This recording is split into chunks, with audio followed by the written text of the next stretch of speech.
우리가 지난 시간 사울의 죽음과 그리고 다윗의 그 애통함을 같이 보았습니다.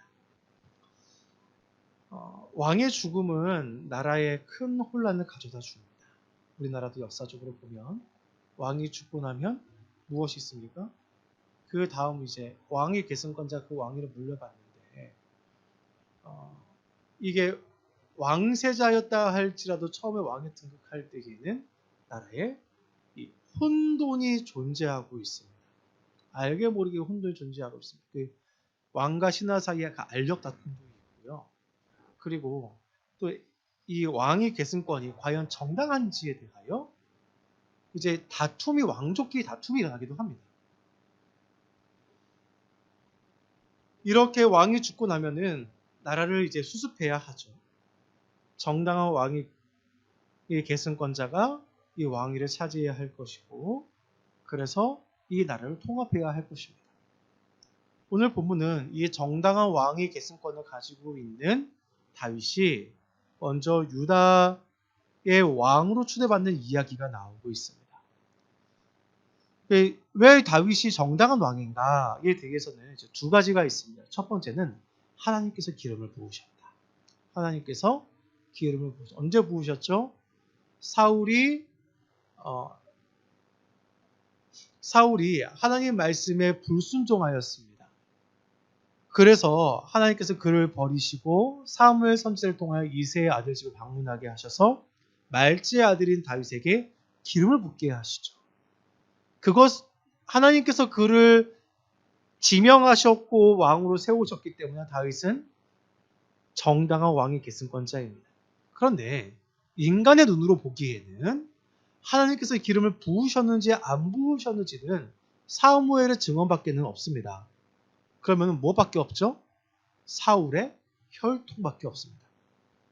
근데 우리와 이 지역의 다른 것은 무엇이냐면 우리는 왕의 계승권은 아들만 가지게 되어지지만 이제 서양이나 또 이제 이쪽 지역 같은 경우에는 이 왕의 계승권도 누가 가질 수 있느냐? 사위 또한 가질 수 있어요. 다윗이 사울의 사위가 되었습니다. 누구와 결혼해서요? 사울의 딸 이갈과 결혼을 해서 그가 사울의 사위가 되어졌습니다. 그러니까 다윗은 정당한 왕의 계승권을 가지고 있는 사람. 오늘 본문에는 근데 이 이야기에 있어서 중요한 이야기가 1절부터 나옵니다. 이것은 다윗이 사울과 어떻게 다른지를 너무나 잘 보여주고 있습니다. 우리 1절 말씀 같이 한번 좀 보겠는데요. 1절 같이 한번 읽어보겠습니다. 시작. 그 후에 다윗이 여호와께 여쭈어 아뢰되. 네, 여기까지입니다. 다윗이 어떻게 했다고요? 여호와께 여쭈어 아뢰었다. 여쭈어 아뢰었다. 다윗은 지금 어디에 머물고 있습니까? 시글락이라는 블레셋 땅에 거주하고 있습니다. 그가 이 아말렉과 싸움 이후에 블레셋 전쟁을 통한 사울이 죽었다는 그 소식을 듣고 이제 유다 땅으로 돌아가야 됩니다. 왜냐하면 첫 번째 누가 없어요 이제? 자기를 죽이려 하던 누가 없어요? 사울이 없어요. 자기 원수인 사울이 없습니다. 자기를 죽이려는 사람이 없으니까 당연히 고향으로 돌아가야 되겠죠 이제. 그리고 모든 가족이 모여 살 수 있는 환경이자 자기의 고향이 어디예요? 이 유다 땅이에요. 그러니까 다윗이 유다 땅으로 돌아가고 싶은 것은 당연한 것이고 그의 마음은 당연히 이해될 수 있습니다. 그리고 상징적으로나 심정적으로나 상황적으로나 다윗이 지금 유다 땅으로 돌아가는 것은 맞는 일이에요? 틀린 일이에요? 맞는 일이에요. 맞는 일이에요. 그런데 상황적 요인이나 그리고 자기의 심정적으로나 그리고 자기에 따르는 무리를 봐서도 이 블레셋과의 관계를 봐서도 자기는 어떻게 해야 돼? 사실 돌아가야 돼요. 그런데 다윗은 어떻게 하고 있습니까? 여호와께 여쭈다. 여쭈어 말하다. 여쭈. 그가 결정을 내리는 데 있어서 하나님의 뜻을 구하고 있습니다. 두 가지 구했습니다. 무엇이죠? 내가 올라가리이까. 둘째, 내가 그러면 어디로 가리이까. 여러분, 우리는 판단을 내릴 때 대개 나의 경험과 상황 논리로 결정을 내릴 때가 있습니다. 어쩔 수 없는 상황이야. 이거는 그래야만 해. 우리는 쉽게 그렇게 이야기하죠. 그런데 우리는 하나님의 뜻을 구해야 합니다. 그러면 하나님의 뜻을 구한다는 것은 무엇입니까? 나의 삶의 모든 것에 있어서 하나님께서 지금 나의 삶을 통치하고 계시고 이 세상을 통치하고 계시고 그리고 다스리고 계신다라는 그것을 내가 받아들이는 거예요. 하나님의 뜻을 구한다는 것은 무엇이라고요? 하나님께서 모든 것을 통치하고 계신다는 것을 내가 받아들이고 인정하는 겁니다. 그렇기 때문에 우리가 이 결정을 내리는 것은요, 인과관계에 의해서 결정을 내리는 게 아니에요. 이랬으니까 이래야 해. 이러니까 당연히 이렇게 해야만 해가 아니라 우리 눈에 보이는 인과관계에 의해서 결정을 내리는 게 아니라 과연 하나님께서는 이 상황을 통하여 나에게 무엇을 말씀하고 계시고 나는 어떤 선택을 하길 원하시는지 오히려 더 하나님께 귀 기울이는 연습이 우리에게 필요하다는 겁니다. 왜냐하면 우리는 이 인과관계를 논리적으로 생각하고자 했을 때에 어떻게 합니까? 내가 가지고 있는 부족한 이성과 경험과 감정을 가지고 우리는 이 인과관계를 설명하기 때문에 그렇습니다. 여러분 보세요. 부족한 지혜로 인과관계를 내가 이 모든 상황을 판단한다면 무엇이 있을까요? 왜곡이 있습니다. 왜요? 내가 부족하기 때문에 그렇습니다. 저는 잘 맞는데요? 잘 찍으시는 거예요. 우리가 찍기를 너무나 잘하는 거예요. 그건 찍기예요. 찍기. 내 스스로 결정을 내리는 것은 어딘가에서 결핍을 가져올 수밖에 없습니다. 우리는 우리의 부족한 이성을 그것을 인정하는 게 아니라 오직 하나님께 내어 맡길 수 있어야 합니다. 선악과 사건이 어땠습니까? 뱀이 하와를 유혹했습니다. 그래서 하와가 어떻게 보기 시작했죠? 하나님께서 손대지 말라. 선하게 알게 하는 나무의 실과 내가 손대지 말라 아니죠. 이거 틀린 말이에요. 먹지 말라. 내가 정령 죽으리라. 뱀이 어떻게 유혹합니까? 아니야. 네가 그것을 먹으면 하나님과 같이 될 거야. 이 부족한 인간이 뱀의 유혹을 받아들이는 그 순간 하나님께서 말씀하신 것조차 어떻게 보기 시작합니까? 선악과가 먹음직하고 보암직도 하고 지혜롭게 할 만큼 탐스럽게 보였다. 성경은 그렇게 이야기합니다. 우리는 우리 주변에서 흘러다니는 그 이야기를 들으며 그것에 쉽게 휩쓸려요. 분위기에 휩쓸립니다. 마땅히 사람은 이렇게 살아야 돼. 이게 인간의 도리야. 라는 게 우리가 이런 판단을 내리고 이렇게 살아야 돼. 라는 것이 사실 세상의 유행에 쫓아서 내리는 결정이 어마어마하게 많이 있습니다. 여러분 장관들 이렇게 청문회 해보세요. 제일 많이 나오는 게 무엇입니까? 위장전입이에요. 위장전입. 똑똑하다고 하는 사람들은요. 안 하는 사람이 없어요. 자기 자식의 교육을 위해서. 무엇입니까? 그거 안 하면 바보라는 풍토가 한때 흘렀습니다. 지금도 그런 사람들이 있습니다. 무엇이죠? 세상적 가치의 모든 결정을 내리는 행동이죠. 여러분 예전에 길거리 가면요. 야바이꾼이라는 게 있었어요. 아시나요? 야바이꾼? 아마 어린 친구도 잘 모를 거예요. 컵을 이렇게 3개 두고요. 한 곳에다 구슬을 둡니다. 그 다음에 컵을 막 섞어요. 그리고 이 구슬이 어디 있을까요? 하고 돈을 걸게 해요. 처음에 어떻게 할까요? 쉽게 하죠. 그러니까 쉽게 돈 땁니다. 그러면 사람이 돈 따고 바로 갈까요? 아니에요. 이 야바이꾼은 절대 혼자 움직이지 않습니다. 야바이꾼이 있으면 그 주변에 바람잡이들이 있어요. 그래서 일명 호구라고 하죠. 그런 사람들을. 그 사람 딱 오면 이야 잘한다 막 부추겨요. 그래서 나중에 속임수에 빠져서 그가 가지고 있는 모든 걸 다 잃게 만듭니다. 이게 뭐예요? 바람잡이. 마찬가지로 우리가 살아가는 이 삶의 현장에는 이렇게 악한 바람잡이들이 너무나 많이 있습니다. 우리가 내리는 인과관계도 마찬가지예요. 우리의 눈으로 보이지 아니하는 이 악한 것에 악한 바람잡이들이 우리 주변에 너무나 많이 있습니다. 그렇기 때문에 내 감정과 이성과 경험으로 판단을 내리기에는 이 인과관계는 불충분하죠. 그러면은 우리가 정도를 걷고 원하고 확실한 길, 그리고 내가 어디로 가야 되는지 이 길을 알기 위해서 어떻게 해야 됩니까? 시편 1편은 우리에게 이렇게 이야기합니다. 복 있는 사람, 악인의 길을 쫓지 아니하며 죄인들의 길에 서지 아니하며 오만한 자들의 자리에 앉지 아니하고. 무슨 얘기예요? 잘못된 길로 가지 않아요. 누가? 복 있는 사람. 그럼 이 사람은 어떻게 할까요? 여호와의 율법을 즐거워하여. 어떻게 한다고요? 하나님의 말씀을 즐거워하고 그 말씀을, 그 율법을 주야로 묵상하는 자로다. 그리고 1편 6절에 어떻게 이야기합니까? 무릇 의인들의 길은 여호와께서 인정하시나 악인들의 길은 망하리로다. 이렇게 얘기합니다. 여러분, 우리가 걷는 길이 여호와의 인정을 받는 길이 되어야 합니다. 그 비결이 무엇이라고 이야기합니까? 여호와의 율법을 즐거워하고 하나님의 말씀을 즐거워하며 그것을 묵상하는. 여러분, 묵상이 무엇입니까? 되새김질하는 거예요. 되새김질.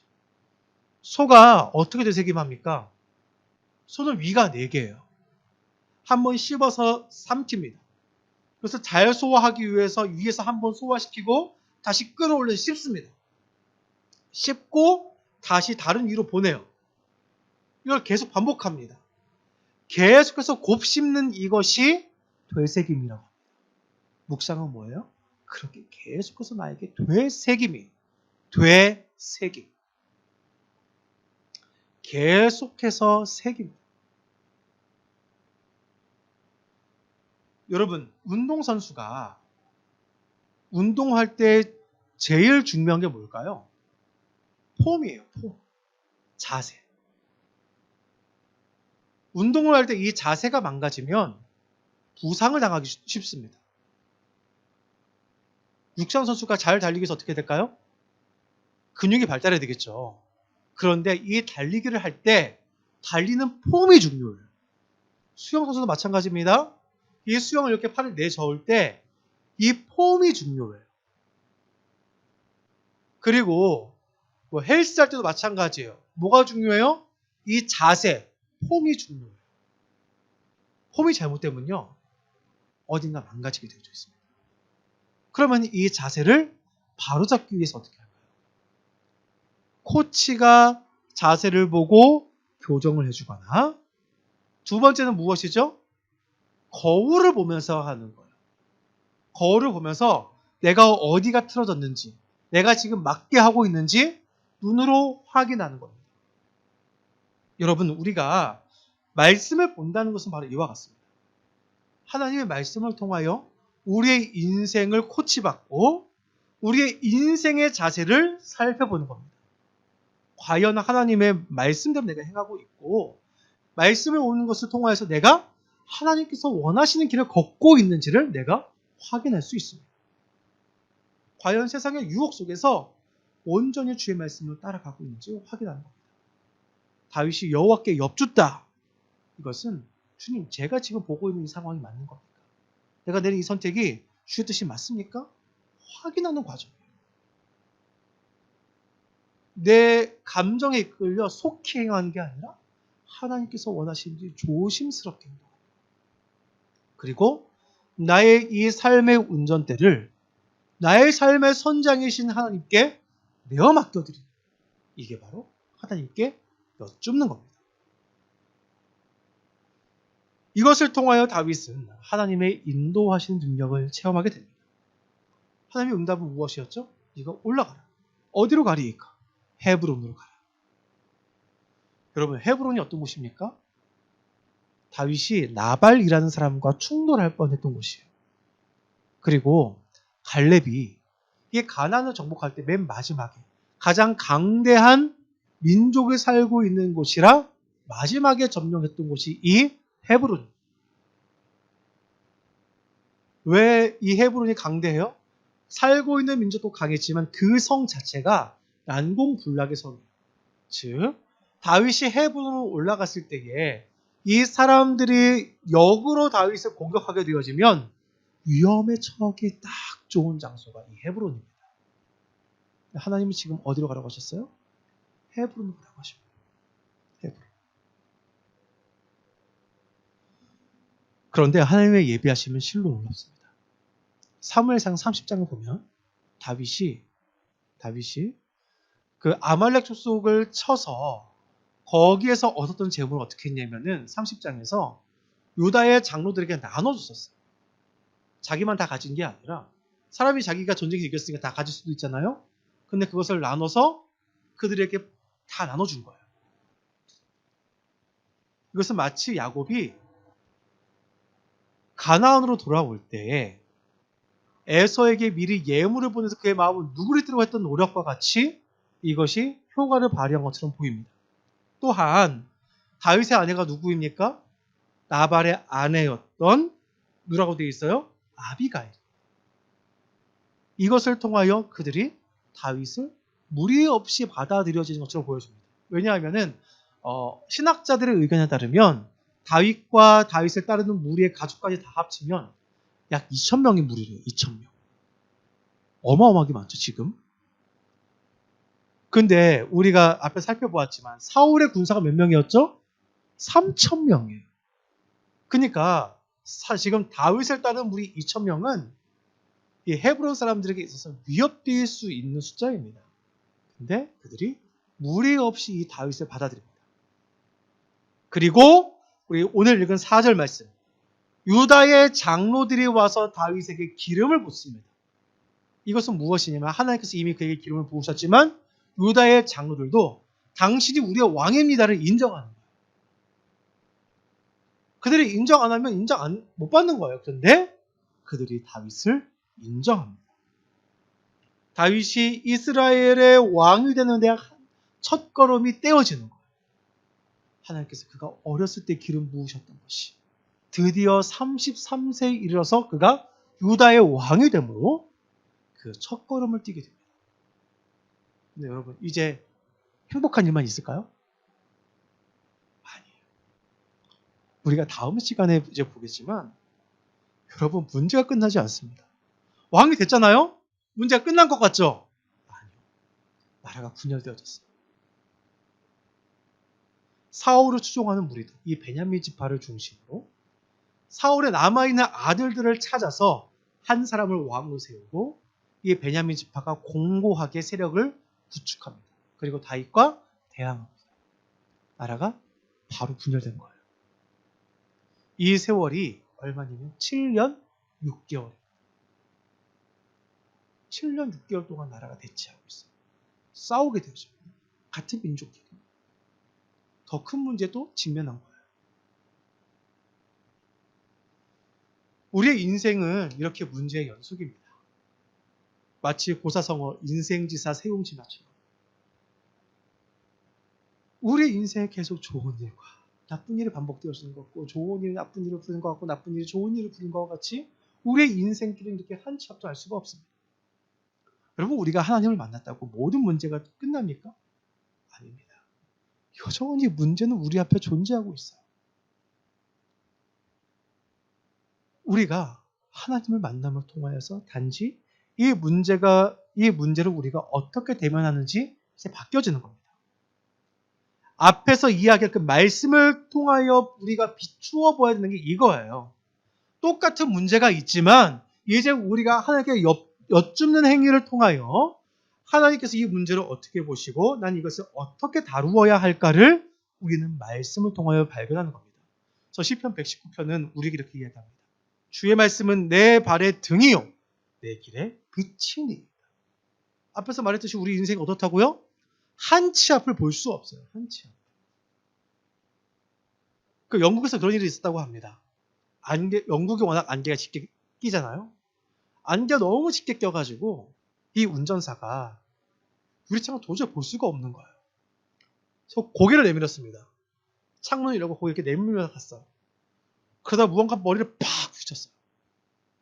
어떻게 된 거냐면은 안 보이니까 고개를 내밀었는데 반대편에서 오는 차도 똑같이 고개를 내밀었대요. 그래가 지나가면서 둘이 머리를 탁 박은 거예요. 네, 살았으니까 그 얘기가 또 전해지겠죠? 아마도. 살았는지 죽었는지 저도 모르겠습니다. 그런데 우리 인생길 이와 같습니다. 제가 군대에서 그 정말 감명 깊게 불렀던 그 찬양이 있는데 하나님은 실수하지 않으신다네. 어두운 밤, 어둠이 깊어 날이 다시는 밝게 보일 것 같지 않아도 내가 걷는 이 길이 꼭 빗나갈지 모르면 이 안개가 자욱한 내 삶, 차츰차츰 안개는 거치고 하나님 지으신 길이 뚜렷이 보이리라. 여러분, 우리 인생의 길인 것 같습니다. 몰라요. 누가 미래를 압니까? 사람이 알아요? 귀신이 합니까? 아무도 미래를 모릅니다. 이 시간을 창조하시는 하나님밖에 알 수 없어요. 그렇기 때문에 우리는 그분께 내어 맡기는 겁니다. 그분의 말씀을 통하여 우리가 어디로 가는지 확인하는 거예요. 내 발의 등이고 내 길의 빛이라는 것은 무엇이냐면 하나님께서 우리가 이 길을 걸어갈 수 있는 지혜를 주시고 그 문제 가운데에 지나갈 수 있는 길이 무엇인지 밝게 보여주시는 분이에요. 홍해를 가르시고 사막에 길을 내시고 강을 내시는 하나님의 그 은혜를 믿고 우리가 의지한다는 것입니다. 그래서 다윗은 이 문제를 하나씩 해결해 가기 시작합니다.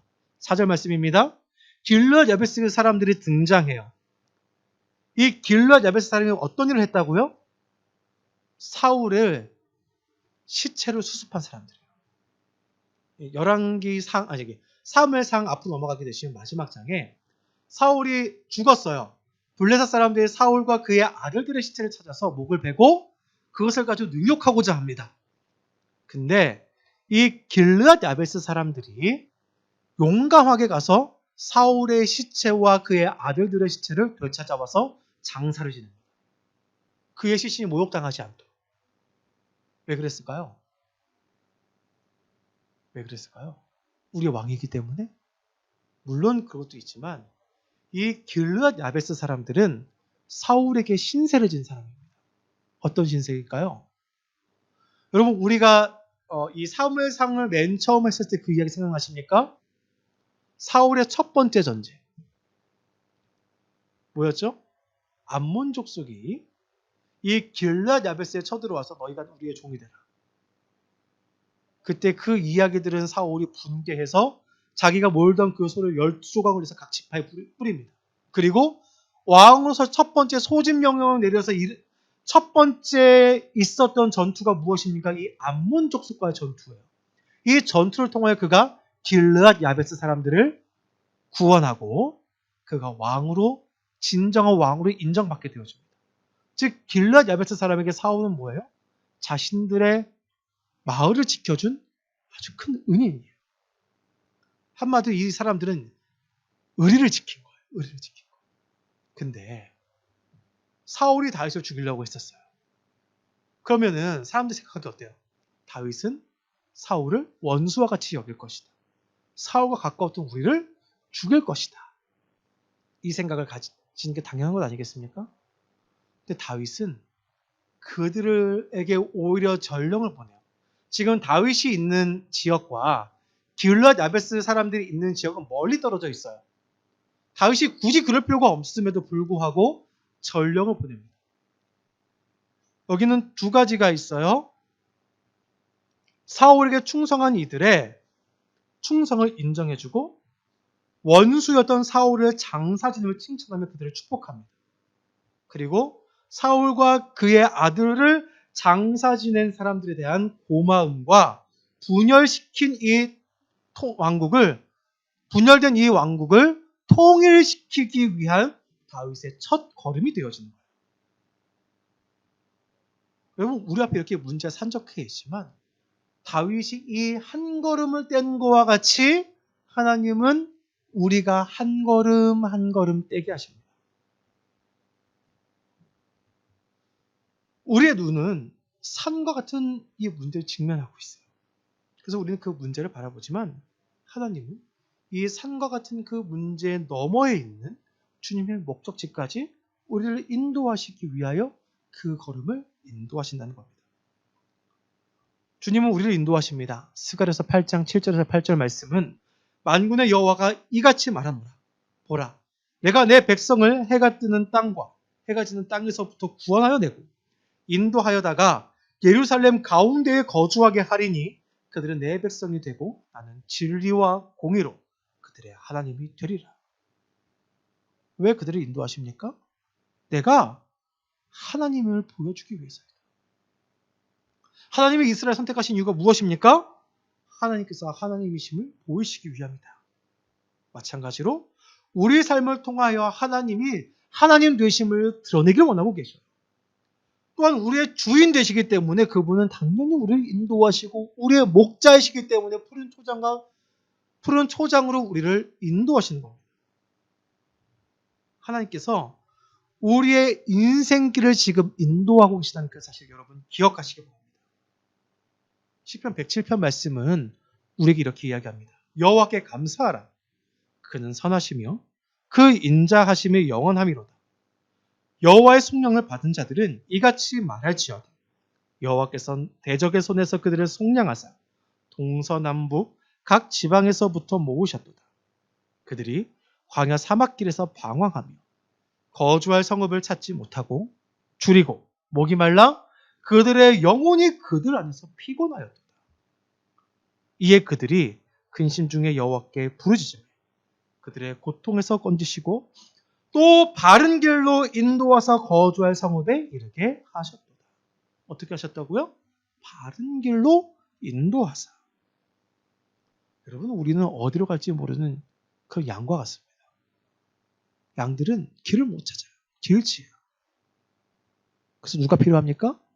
목자가 필요합니다. 목자가 없으면 양은 갈 수가 없어요. 흩어져요. 제가 재미난 영상 한 개 본 게 있는데 양들이 우리도 들어가야 돼요. 근데 우리도 들어가면 어때요? 좁잖아요. 그렇죠? 문이 점점 좁아지잖아요. 거기서 병목 현상이 일어났어요. 한 마리 한 마리씩 지나가면 되는데 서로 가려고 하다가 그냥 꼈어요 문에. 갑자기 보더콜리가 아시죠? 개 똑똑한 개 달려오더니 양을 막 밟기 시작하면서 막 으르렁대요. 그랬더니 그제서야 양들이 이 질서가 정돈돼가지고 우르르 들어가기 시작합니다. 이 개보다 지능이 떨어져요 양들이. 예? 그래요. 여러분 양이라는 존재가 이와 같습니다. 마찬가지 우리가 양이래요. 이렇게 목자의 돌봄이 없으면 우리는 바른 길 가는 것조차 그래서 안다 해도 이 길을 유지할 수 없는 게 바로 우리들의 모습이라는 겁니다. 그러나 우리가 주님을 의지할 때 그분은 우리를 참된 길로 인도하십니다. 그래서 시편 23편 이야기하죠. 쉴 만한 물가로 푸른 초장으로 인도하신 하나님. 왜 그분이 그렇게 인도하십니까? 나의 목자이시기 때문입니다. 그분이 나의 목자이시기 때문입니다. 여러분 우리 삶의 참된 목자이신 하나님께 모든 것을 내어 맡기시길 바랍니다. 그분의 인도하심을 받기를 소망합니다. 그분의 목소리를 여러분 경청하시기 바랍니다. 그래서 주님께서 인정하시는 참된 길을 걸어가는 저와 여러분 되기를 간절히 축원합니다.